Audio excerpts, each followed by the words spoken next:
हम लोग यहाँ पे एक बहुत इम्पोर्टेंट मुद्दा को लेके आया है। तो वैसे तो ऑलरेडी अनाउंस कर चुका था, but we have come here officially. आज अरुणाचल प्रेस क्लब में आया है।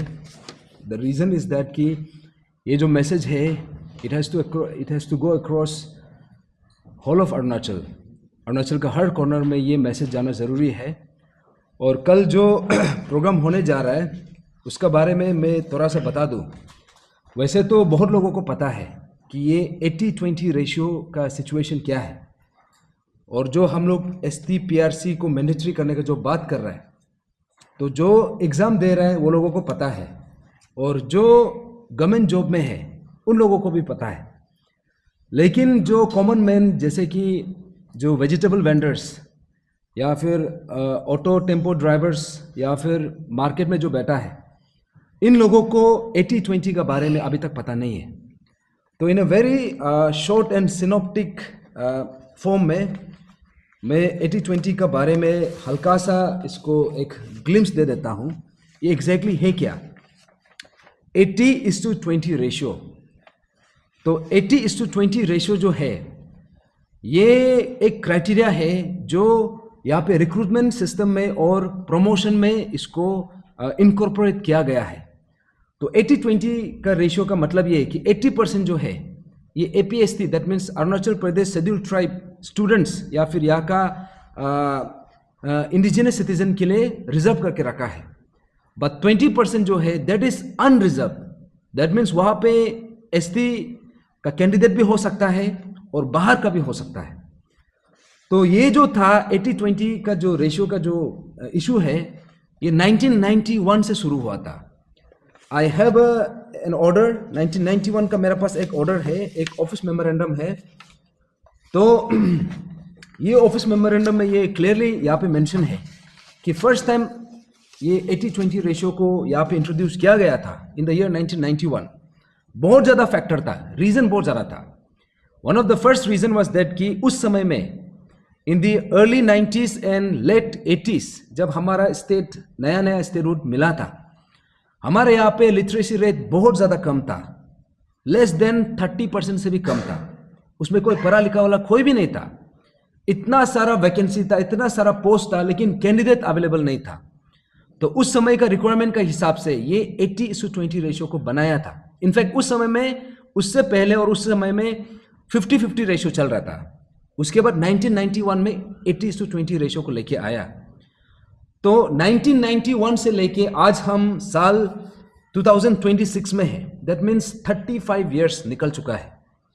35 इयर्स शायद बहुत लोगों का उम्र भी नहीं है, तो 3 डेकेड से भी ज़्यादा हो चुका है। तो उस समय का सर्कमस्टांसेस और आज का सर्कमस्टांसेस, आज का जो प्रेजेंट सिनेरियो ऐसा है, यहाँ पे जो हमारा एजुकेटेड जो सिटीजन है, एजुकेटेड यूथ है, बहुत बड़ा संख्या में है। आज ऑलमोस्ट एवरी हाउस में मिनिमम 2 अनएम्प्लॉयड यूथ है। और आज यहाँ पे हमारा अरुणाचल में एवरी ईयर अप्रोक्सीमेटली अराउंड 10,000 जो कैंडिडेट्स है ये ग्रेजुएट्स हो रहा है। तो आज ऐसा सिचुएशन आ गया है कि इतना सारा कैंडिडेट है लेकिन पोस्ट अवेलेबिलिटी नहीं है। इनफैक्ट अभी आप लोग सब रिसेंटली देखा होगा APSSB में जो एग्जाम हुआ था, MTS एग्जाम के लिए PhD स्कॉलर लोग को भी अप्लाई करना पड़ रहा है। That is the kind of crisis we are going through. तो ये सब को लेके हमने छोटा सा एक एनालिसिस किया कि ये 80-20 रेशियो जो है इसका रेलिवेंस क्या है, उस समय में रेलिवेंस क्या था और अभी का समय में रेलिवेंस क्या है। तो हमने हमारा जो नेबरिंग स्टेट्स है, जो नॉर्थ ईस्टर्न स्टेट्स, जो ट्राइबल स्टेट्स है, क्योंकि बाकी स्टेट को मैं इतना फोकस नहीं किया, खास करके because Arunachal Pradesh is one of the most sensitive और एक फ्रेजाइल स्टेट है। और यहाँ का जो डेमोग्राफिक डिविडेंड्स आप सबको पता है, 60% ऑफ द पॉपुलेशन जो है वर्किंग एज पॉपुलेशन का कैटेगरी में है। तो ऐसा सिचुएशन में हमने आसपास का जो जितना भी नॉर्थ ईस्टर्न स्टेट्स है, ट्राइबल स्टेट्स है, उसमें हमने एग्जामिन किया। तो हमने देखा कि ये लोग में यहाँ पे रिक्रूटमेंट प्रोसेस में ये क्राइटेरिया जो रेशियो है ये एग्जैक्टली कितना तक रखा है। तो सबसे पहले हमने देखा ये मणिपुर का जो पब्लिक सर्विस कमीशन है, हमारे यहाँ पे जैसे कि एपीपीएससी है और एपीएसएसबी है, दो रिक्रूटिंग इंस्टीट्यूशन है, लेकिन मणिपुर में सिर्फ एक है, मणिपुर पब्लिक सर्विस कमीशन। उसी से सब कुछ रिक्रूटमेंट होता है, बड़ा पोस्ट से लेकर नीचे पोस्ट तक। लेकिन हमारे यहाँ पे एपीपीएससी में ग्रेड ए और ग्रेड बी के लिए किया जाता है, एंड सी एंड बिलो के लिए एपीएसएसबी। बट बाकी स्टेट में ऐसा नहीं है। बाकी स्टेट में वहां में पब्लिक सर्विस कमीशन से ही वो लोग रिक्रूट करता है।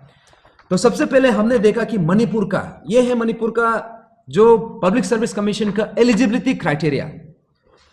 तो जब आप मणिपुर पब्लिक सर्विस कमीशन का वेबसाइट में जाता है, तो सबसे पहले हम उसका वेबसाइट में जब कोई एग्जामिनेशन का फॉर्म फिलअप करना होता है, तो हमको सबसे पहले क्राइटेरिया को देखना पड़ता है कि इसमें क्वालिफिकेशन क्या होना है और हमारा जो इसमें डॉक्यूमेंटेशन का रिक्वायरमेंट क्या है। तो सबसे पहले यहाँ पे लिखा है कि मणिपुर में अगर हमको एग्जामिनेशन के लिए अप्लाई करना है, तो सबसे पहले आप मणिपुरी लैंग्वेज आपको मैंडेटरीली आपको जानना पड़ेगा। वो फर्स्ट क्राइटेरिया है। सेकेंड क्राइटेरिया में ये लिखा है कि मणिपुर का डोमिसाइल सिटीजन होना है, वहां का परमानेंट रेसिडेंशियल सर्टिफिकेट आपका पास होना पड़ेगा। और उसके बाद वहां पे जो है ये वहां पे क्योंकि एससी एसटी अलग अलग कैटेगरी है, तो दैट मीन्स वहां पे जो रिस्पेक्टिव कैटेगरी का वहां का जो इंडिजिनस इनहेबिटेंट सर्टिफिकेट भी मांगा है। तो ये है मणिपुर पब्लिक सर्विस कमीशन का क्राइटेरिया। तो इसका हिसाब से आप सोच के देखिए, आप लोग हम लोग जो अरुणाचली से, आप ये क्राइटेरिया को मीट कर पा रहा है कि नहीं। क्योंकि यहाँ पे जो क्राइटेरिया लिखा है कि आपको मणिपुरी लैंग्वेज जानना है, मैक्सिमम हम लोगों को पता नहीं है, शायद कोई कोई जानता भी होगा। दूसरा बात यह है कि यहाँ पे मणिपुर का परमानेंट रेसिडेंशियल सर्टिफिकेट होना है। ये हमारा पास अरुणाचली, अगर बाय डिफॉल्ट अगर आप अरुणाचली है तो आप मणिपुर का परमानेंट रेसिडेंशियल सर्टिफिकेट आप होल्ड ही नहीं कर सकता है। तो दैट मीन्स हम लोग वहां पे एलिजिबल है ही नहीं है। तो तीसरा बात यह है कि हमें एससी एसटी लोग का सर्टिफिकेट भी मांगा है। तो हमारा APST that means Arunachal Pradesh schedule tribe से हम बिलोंग करता है, तो ऑटोमेटिकली हम यहाँ पे एलिजिबल नहीं होता है। यह है मणिपुर। उसके बाद हमारा पास है इसका मिजोरम का, मिजोरम पब्लिक सर्विस कमीशन, जहां पे जितना भी पोस्ट है public service commission, Mizoram public service commission के थ्रू से रिक्रूटमेंट होता है, उसका एलिजिबिलिटी क्राइटेरिया को एक बार देख लीजिए। तो उसका एलिजिबिलिटी क्राइटेरिया ये है कि सबसे पहले यहां पे जो फर्स्ट कंडीशन ये रखा है कि यहां पे he must be a permanent resident of Mizoram, that means उसका पास परमानेंट रेसिडेंशियल सर्टिफिकेट होना पड़ेगा। और दूसरा बात यह है कि यहां में ये लिखा है कि उसका पास जो है मिजो लैंग्वेज का वो कंपल्सरी आपको जानना पड़ेगा। उसके बाद तीसरा पॉइंट में ये लिखा है कि जो वहां पे जो एसटी सर्टिफिकेट्स है मिजोरम का, वो मैंडेटरी है। दैट मीन्स मिजो के अलावा बाकी कोई आ भी नहीं सकता है। एग्जाम देना तो बहुत दूर का बात है, अप्लाई भी नहीं कर सकता है। यह है मिजोरम और मणिपुर का दोनों का। उसके बाद मैं आता हूं नागालैंड का, Nagaland public service commission. Nagaland public service commission में भी ऑलमोस्ट सेम कैटेगरी है। इसमें फर्स्ट रिक्वायरमेंट यह है कि नागालैंड का इंडिजिनस इनहेबिटेंट सर्टिफिकेट होना है। दैट मीन्स यहां में हम लोग को जैसे एसटी सर्टिफिकेट होता है, वहां में indigenous inhabitant certificate which is equivalent to ST certificate, वो मैंडेटरी है। और दूसरा क्राइटेरिया ये है कि यहां में नागालैंड का परमानेंट रेसिडेंट होना है। दैट मीन्स उसमें पीआरसी मैंडेटरी है, नागालैंड का पीआरसी। और ये दोनों क्राइटेरिया का वजह से ऑटोमेटिकली नागालैंड में नागा का वहां का इंडिजिनस इनहेबिटेंट के अलावा बाकी कोई अप्लाई भी नहीं कर सकता है। तो ये है नागालैंड का। फिर मेरा पास है सिक्किम का। सिक्किम में भी it is the same situation. Sikkim में यहां में क्राइटेरिया ये मेंशन किया है कि अगर आपको सिक्किम पब्लिक सर्विस कमीशन में अप्लाई करना है, एग्जाम देना है, तो सबसे पहले आपको सिक्किम का परमानेंट रेसिडेंशियल सर्टिफिकेट होना पड़ेगा। उसके बाद वहां का जो एससी एसटी और ओबीसी जो भी रिक्वायर्ड सर्टिफिकेट है वो आपका पास मैंडेटरी होना पड़ेगा। देन ओनली आप जाके उसमें अप्लाई कर सकता है। उसके बाद मेरा पास है जो हमारा ये नॉर्थ ईस्ट में जो एक स्टेट है जिसका पॉपुलेशन सबसे ज्यादा है, दैट मीन्स असम। असम में 100% ट्राइबल्स भी नहीं है, लेकिन वहां पे वो लोग जो क्या क्राइटेरिया सेट किया है, उन लोगों ने ये क्राइटेरिया सेट किया है कि जो फर्स्ट एलिजिबिलिटी क्राइटेरिया है कि आपका पास असम का परमानेंट रेसिडेंशियल सर्टिफिकेट होना है। उसके बाद वहां पे जो एसटी है या फिर ओबीसी है वो सर्टिफिकेट को मांगा है। उसके बाद आसामीज लैंग्वेज वो कंपलसरी है। अगर आपका पास वो नहीं है तो आप वहां पे एग्जाम के लिए अप्लाई भी नहीं कर सकता है। उसके बाद आता है हमारा Arunachal Pradesh public service commission, Arunachal Pradesh staff selection board, इसमें आता है। तो यहां पे क्या लिखा है, यहां पे कहीं में भी एसटी का जिक्र नहीं है, कहीं में भी पीआरसी का जिक्र नहीं है, और यहां पे एक ऐसा प्रोविजन बना के रखा है, 80:20 वाला रेशियो बना के रखा है। और 80:20 रेशियो जो मैंने शुरू में कहा, ये जो 80% जो है एसटी के लिए रिजर्व है, 20% जो है वो अनरिजर्व है। दैट मीन्स इसमें हमारा एपीएसटी भी हो सकता है और उसमें नॉन एपीएसटी भी हो सकता है। और ये जो 80:20 रेशियो जो है, ये जो है सिर्फ पेपर में है, लेकिन एक्चुअली में 20% से भी ज्यादा रिजर्वेशन में रखा गया है, अनरिजर्व पोजीशन में। तो दैट मीन्स हमारे स्टेट में फ्रॉम 1991 से अभी तक, ये साल भी अभी हम देख रहे हैं, जेई जो एग्जामिनेशन जो रिसेंटली हुआ है, इसमें 400 समथिंग पोस्ट था, उसमें अराउंड 92 पोस्ट ये अनरिजर्व कैटेगरी में गया है। तो यहां में एपीएसएसबी बोलो या फिर एपीपीएससी बोलो, 80:20 रेशियो का क्राइटेरिया का हिसाब से यहां पे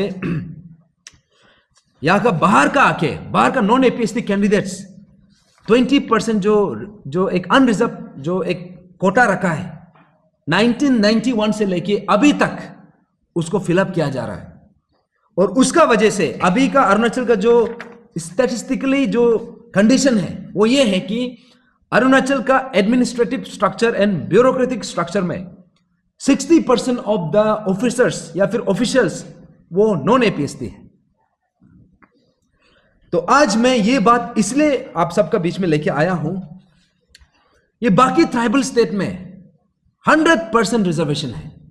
दैट मीन्स वहां पे उन लोगों के अलावा बाहर का कोई आ ही नहीं सकता है। दैट मीन्स वो लोग जो है 100% कैटेगोरिकली लिखा नहीं है, but by default since outsiders वो लोग पार्टिसिपेट नहीं कर सकता है, उसका मतलब ये है कि 100% रिजर्वेशन ये बाकी स्टेट में रखा गया है।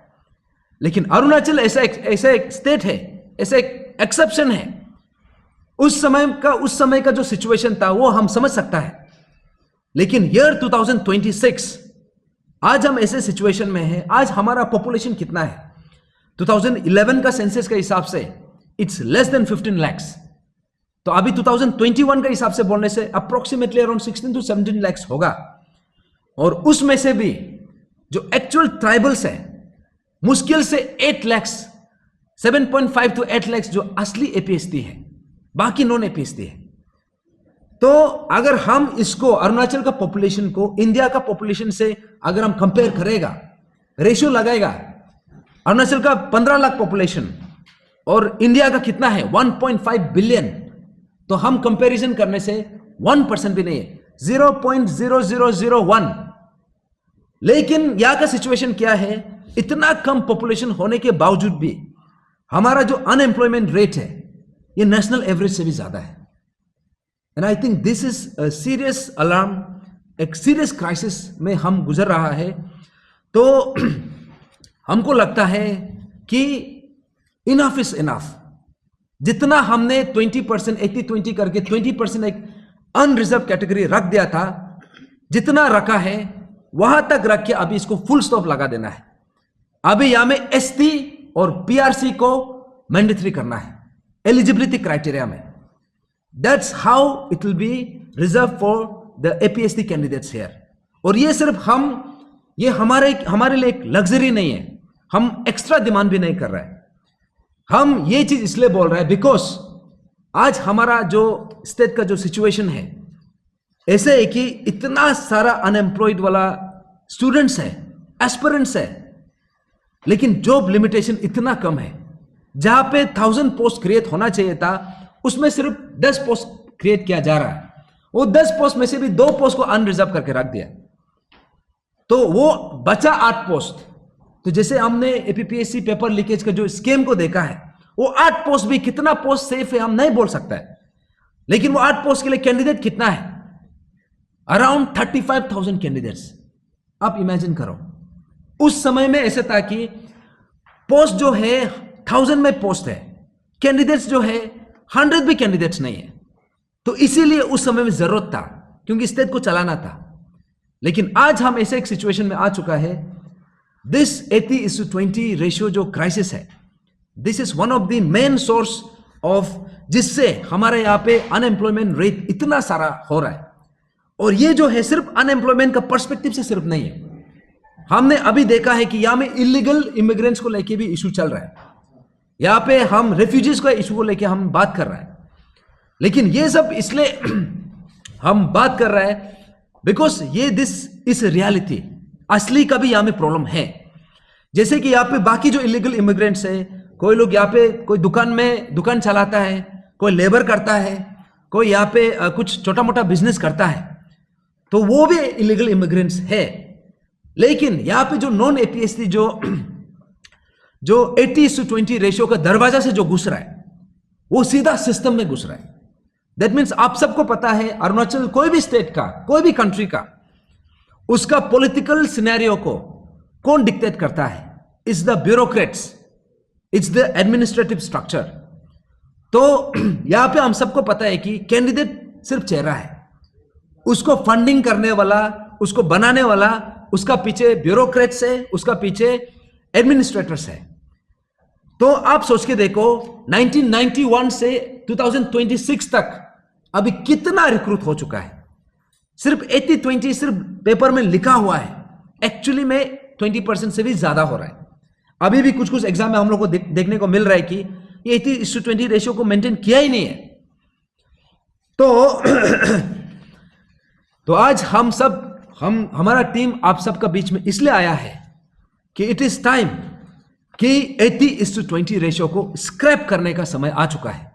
इसमें रीलुक करने का नहीं, इसमें हमको दोबारा इसको एग्जामिन करने का समय नहीं है, इसको सीधा स्क्रैप करने का समय आ चुका है। And how are we going to scrap it? उसको स्क्रैप हम एसटी और पीआरसी को एपीपीएससी और एपीएसएसबी में मैंडेटरी करके हम इसको स्क्रैप करेगा। तो इसीलिए मैं आप सबका बीच में आज बहुत बड़ा एक मुद्दा को लेके आया हूं। आई थिंक चाहे इसको एक्चुअली ये इशू को हम उठाया था 2021 में, हम लोग फर्स्ट टाइम उठाया था, उससे पहले हम लोग शायद इतना पता नहीं था। बहुत लोगों को मालूम है क्योंकि 1991 से चल रहा है। दैट मीन्स ये इशू पहले से क्राइसिस था, ये क्राइसिस वाज देयर, लेकिन शायद बहुत लोग ने गौर नहीं किया या फिर जान के भी इसमें बात ही नहीं किया। तो नाउ इट्स टाइम कि अभी समय आ गया है कि ये पर्टिकुलर क्लॉज, ये पर्टिकुलर प्रोविजन को वंस एंड फॉर ऑल इसको बंद करना है। और ये मैं एंटी नॉन एपीएसटी का अगेंस्ट में जाके मैं बात नहीं कर रहा हूं, या फिर किसी को टारगेट करके मैं बात नहीं कर रहा हूं। ये हम बात कर रहे हैं तो अरुणाचल प्रदेश शेड्यूल्ड ट्राइब जो इंडिजिनस इनहेबिटेंट्स है उसका इंटरेस्ट में बात कर रहा है। और मोस्ट इंपॉर्टेंटली ये अरुणाचल का फ्यूचर को लेकर हम बात कर रहे हैं। तो इसीलिए हम आज आप सबका बीच में ऑफिशियली इसको अनाउंस करने के लिए आया है। And this issue has to go down to every single Arunachali. हर अरुणाचल का जहन में जाना बहुत जरूरी है, क्योंकि ये जो इशू है, चाहे आप इसमें सीरियसली लो या ना लो, ये हमारा स्टेट का फ्यूचर को डेफिनेटली असर पड़ने जा रहा है। तो इसीलिए हम जितना भी लर्नेड सिटीजन है, जो भी कॉन्शियस सिटीजन है, अभी समय आ चुका है कि इसको लेके एक इंपॉर्टेंट कदम हमको उठाना है। तो इसी बात को लेके हमारा team Arunachal frontier tribal front, हमने इसको इनिशिएट किया है कि इसको हम फेस वाइज हम कैरी फॉरवर्ड करेगा।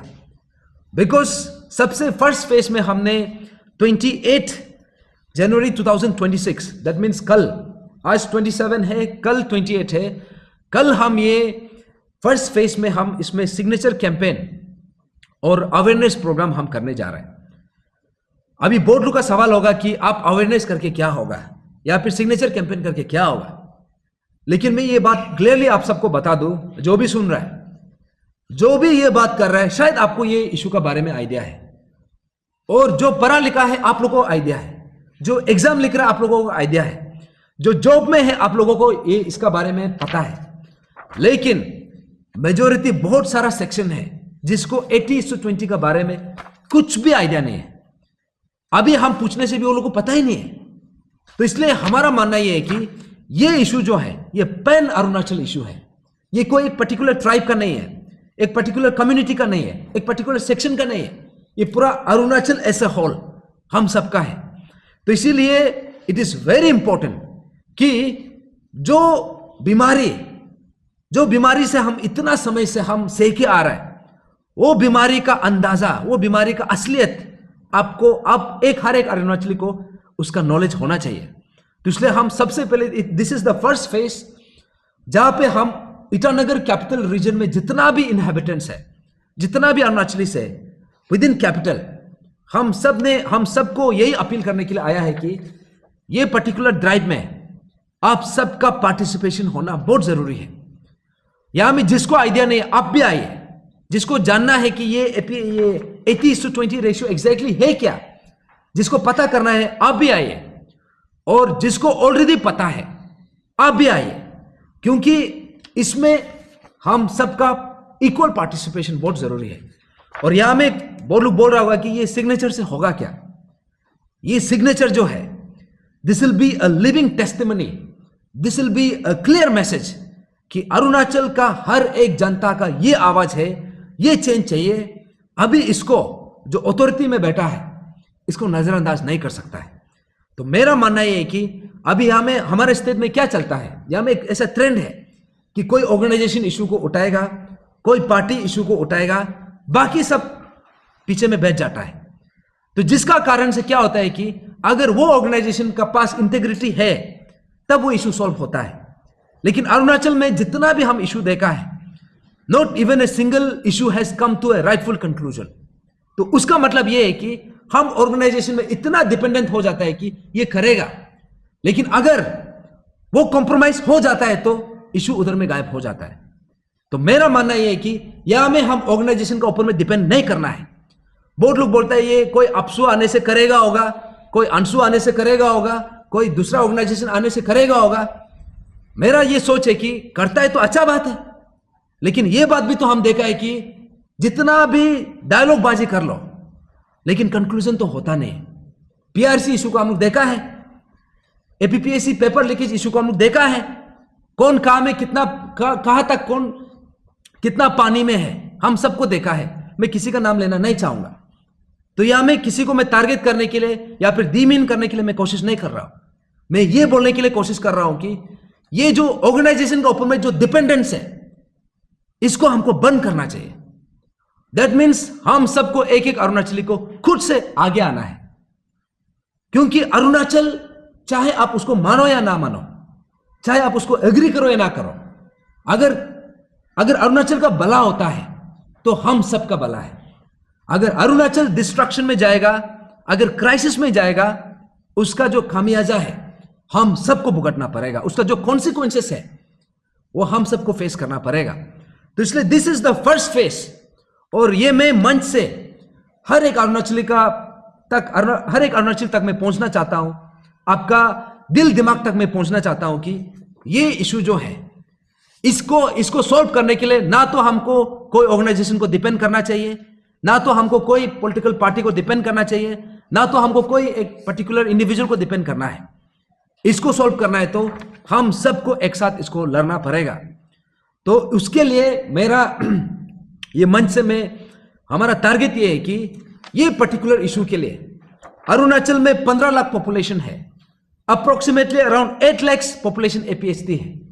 तो मेरा ये मांग है कि मेरा ये सोच है कि ये पर्टिकुलर कोर्स के लिए मिनिमम एटलीस्ट 5 लाख सिग्नेचरीज चाहिए। तो उसके लिए हम सबसे पहले यहां से शुरू करेगा, ईटानगर कैपिटल रीजन से। इसमें चाहे आप स्टूडेंट्स हो, चाहे आप ट्रैकर चलाने वाला हो, चाहे आप गवर्नमेंट सर्वेंट हो, चाहे आप स्टूडेंट यूनियन हो, चाहे कोई भी ये से हो, कोई भी एनी वॉक ऑफ लाइफ, इसमें आप सबका पार्टिसिपेशन चाहिए। और यहाँ पे जितना भी मीडिया फ्रेंड्स है, आप लोग भी अरुणाचली है, आप लोग भी आके साइन कीजिए, क्योंकि हम यहाँ में किसी को टारगेट करने के लिए नहीं कर रहे, हम बस अपना हक मांग रहे हैं।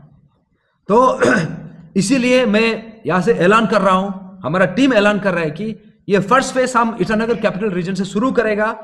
यहाँ पे हम टेनिस कोर्ट में कल का एक प्रोग्राम रखा है 28 जनवरी 2026 सुबह 10 बजे से लेके शाम का 4 बजे तक। उसमें जितना भी ऑफिस गोअर्स है, जितना भी स्टूडेंट्स है, अगर आप नाहरलगुन में भी हो, निर्जुली में भी हो, या फिर दोईमुख में भी हो, या फिर आसपास में जहां में भी हो, कल का समय आप जैसे भी निकाल के आप साइन कीजिए। आप लोग ये मत सोचिए कि ये सिग्नेचर करने से क्या होगा। ये सिग्नेचर जो है, शायद हमारा अरुणाचल में ऐसा हमने कभी ऐसा मुद्दा उठाया नहीं है। कोई आके उठाता जरूर है, लेकिन बीच में गायब हो जाता है। शुरू में बोलता है कि हम ये करेगा वो करेगा, बट अल्टीमेटली उसका एंड रिजल्ट नहीं आ पाता है। तो एपीपीएससी पेपर लीकेज में भी हम देखा है, बहुत लोग बोलता है कि तदक नालो इशू में बात करते रहता है, रिजल्ट निकलता नहीं है। आप सोच के देखिए, जब ये एपीपीएससी पेपर लीकेज को हम लोग शुरू किया था, हम लोग कहां से शुरू किया था? 2022 में ले ग्यामर पतंग सर का साथ, उसके बाद हमारा जो तेचीपुरु सर का साथ, उसके बाद हमारे एस्पिरेंट्स का साथ शुरू किया था। उसके बाद कौन कौन आया था, अलग अलग ऑर्गेनाइजेशन जुड़ा है, फिर कौन बैकअप किया है, आप सबने देखा है। अभी घूम फिर के अभी ऐसा एक पॉइंट में आ गया है कि सिर्फ पूरा स्टेट में ऐसा लगता है कि सिर्फ तदक नालो को ही प्रॉब्लम है। अभी हम अकेला खड़ा हो गया जैसा है। लेकिन मेरा ये सोच था कि जो इशू को आप एक बार टेकअप किया है, जो इशू में आप एक कदम रखा है, तो वो इशू को जब तक उसका राइटफुल कंक्लूजन नहीं होता है, हमको उससे पीछे हटना नहीं है। तो आज हम अरुणाचल का हर एक सिटीजन को, हमको आप सबको इनवाइट कर रहे हैं कि इसमें आप सब आइए। तो और दूसरा बात ये है, जैसे मैंने एपीपीएससी पेपर लीकेज का जो जिक्र किया है, तो एक्चुअली 26 जनवरी 2026, दैट मीन्स कल का दिन में हमारा जो विसल ब्लोअर है ग्यामर पतंग सर को स्टेट गवर्नमेंट ने इसको रिकॉग्नाइज किया है। उसका जो एक हीरोइक सेक्रीफाइस था, हीरोइक उसका कंट्रीब्यूशन था, सुप्रीम कंट्रीब्यूशन, इसको एक्नॉलेज किया है। तो उसके लिए मैं दिल से हमारा honourable chief minister Pema Khandu साहब को, उसके बाद जो जितना भी कंसर्न अथॉरिटीज में जो भी बैठा है, the government of Arunachal Pradesh को, मैं on behalf of the whole of Arunachal मैं थैंक यू बोलना चाहता हूँ। On behalf of the family of late Gyamar Patang sir, on behalf of the students, खास करके pan Arunachal joint steering committee में जिन्होंने भी इतना सेक्रीफाइस किया है, उसमें जितना भी मेंबर्स था, तेचीपुरु सर, बाकी जितना भी वो है, और पेरेंट्स, एस्पिरेंट्स, और यहाँ पे मैं खास करके उन लोगों को भी जिक्र करना चाहूँगा जो 30 डेज से भी ज़्यादा जेल में बैठा है, जो लाठी चार्ज ये महसूस किया है, उसमें ये लाठी चार्ज एक्सपीरियंस किया है, उन्होंने सफ़र किया है। उसके बाद यहाँ पे इतना सारा स्टूडेंट्स को अभी भी उन लोगों को कोर्ट का पीछे अभी भी दौड़ भाग करना पड़ रहा है।